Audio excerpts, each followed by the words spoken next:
Sí, con la venia, sí. Bien, nosotros hemos leído este texto con el que, en esencia, podemos estar de acuerdo y que da lugar a estas enmiendas relativas a lo que sea la formación de los reservistas voluntarios, figura que, como ya se expone en esta PNL y sabemos todos, pues es relativamente reciente en nuestras leyes y que toma como ejemplo lo que sucede en otros ejércitos de los que son aliados nuestros en la Alianza Atlántica. Bien, sabido esto, yo quiero hacer alguna observación sobre el texto de la PNL que se somete a la consideración de esta comisión esta tarde.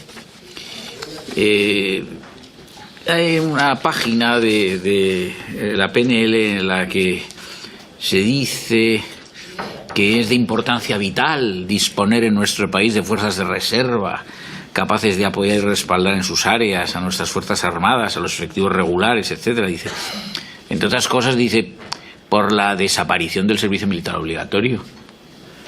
Bueno, pero vamos a ver, es que fue un gobierno del Partido Popular quien lo suprimió. Y entonces ahora ustedes reflexionan tardíamente sobre esta cuestión. Bueno, han cambiado, pues sí, tiene usted razón, se han cambiado las circunstancias, es lo que se llama en derecho civil la mutación de la base del negocio.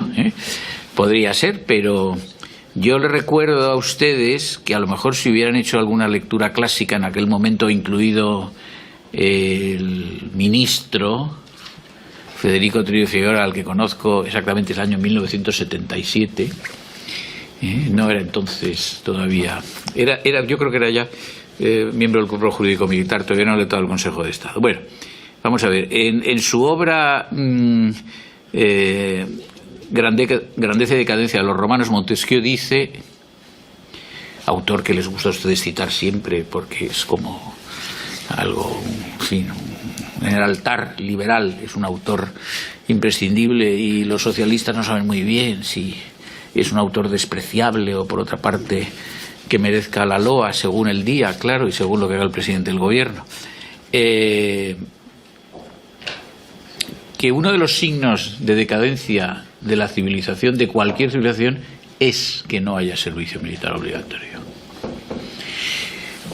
Bueno, pero ustedes hicieron esto, hicieron esto en el que, siendo ministro Serra, es cuando se modificó la ley. Y luego, siendo ya ministro Trillo Figueroa, pues con arreglo a lo que se había introducido una disposición adicional de la Ley 17 del año 99, del régimen de personal de las Fuerzas Armadas, pues se anticipó lo que se llamó, de modo un poco ridículo de decir, un tono eufemístico, suspensión. Pero no, suspensión no, supresión. Y además de Montesquieu, cabría preguntarse, bueno, entonces, ¿qué queda del artículo 31 de la Constitución? Que dice que los españoles tienen el derecho y el deber de defender a España. Sí, un deber hipotético, teórico, porque ¿en qué consiste esa defensa si no hay prestación de un servicio militar? Que el constituyente no se atrevió a abolir, claramente, porque si no, no hubiera redactado el artículo 31 en esos términos.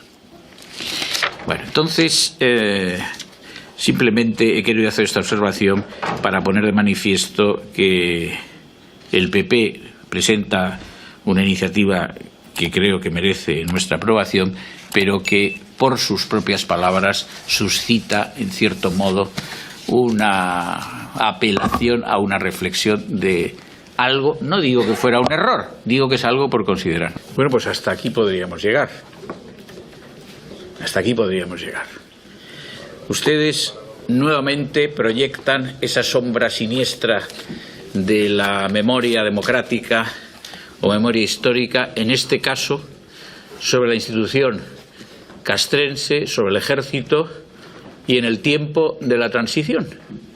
Y entonces, en una tergiversación inaceptable desde un punto de vista rigurosamente constitucional, ustedes pretenden que se homenajee a oficiales y jefes del ejército español que se dedicaron a una actividad política, actividad que la ley vigente española, con arreglo al artículo 28.1 de la Constitución, prohíbe.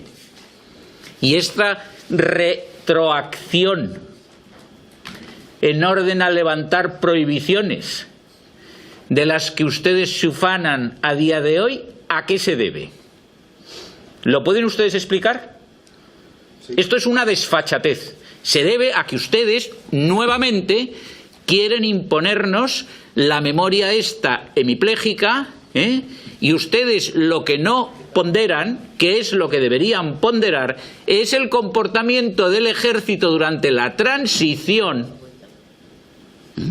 que por lealtad al jefe del Estado, al rey don Juan Carlos I, al que su gobierno, por cierto, ha exiliado de España, y habiéndolo exiliado, los señores de Sumar y de Podemos dicen que ha huido, porque ustedes viven en esta constante mentira y difamación de quien sea, se fuera también de la corona, el ejército español, que durante la transición, en una posición de absoluta neutralidad política, dejó que fueran los gobernantes civiles quienes rigieran ese proceso de transición. La valoración que merezca cada uno de nosotros ese proceso de transición no es lo que yo estoy mencionando. Yo tengo la mía, que no voy a exponer. Estoy exponiendo cuál es el comportamiento del ejército español, que no intervino con carácter político, respetando las decisiones, primero de un régimen no democrático en transición y luego de un régimen democrático en aplicación de la ley de reforma política que se había aprobado en las Cortes Orgánicas a partir de las elecciones del 15 de junio de 1977. Y entonces, ante ese comportamiento ejemplar desde el punto de vista constitucional de la mayoría, ustedes omiten todo y pretenden nada más y nada menos que homenajear a aquellos que no observaron ese deber de neutralidad democrática. Y para colmo, y pensaba hablar de esto, pero el orador de Sumar nos trae a colación el movimiento de las Fuerzas Armadas de la Revolución de los Claveles de abril de 1974. Es decir, que ustedes pretendían, como en Portugal, a ver si yo lo entiendo esto, como en Portugal, una transición tutelada por el ejército. Eso es lo que pretendían ustedes. Aclárense. Aclárense. Claro, por un ejército cuyos jefes hubieran sido los de la UMD. Claro, eso sí. Pero vamos a ver, ¿a quién pretenden tomar el pelo?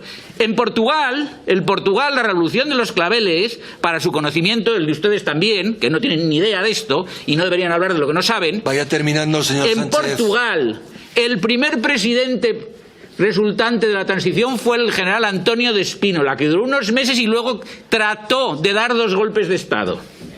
A continuación, el general Costa Gómez, que había sido jefe de Estado Mayor durante el régimen de Salazar.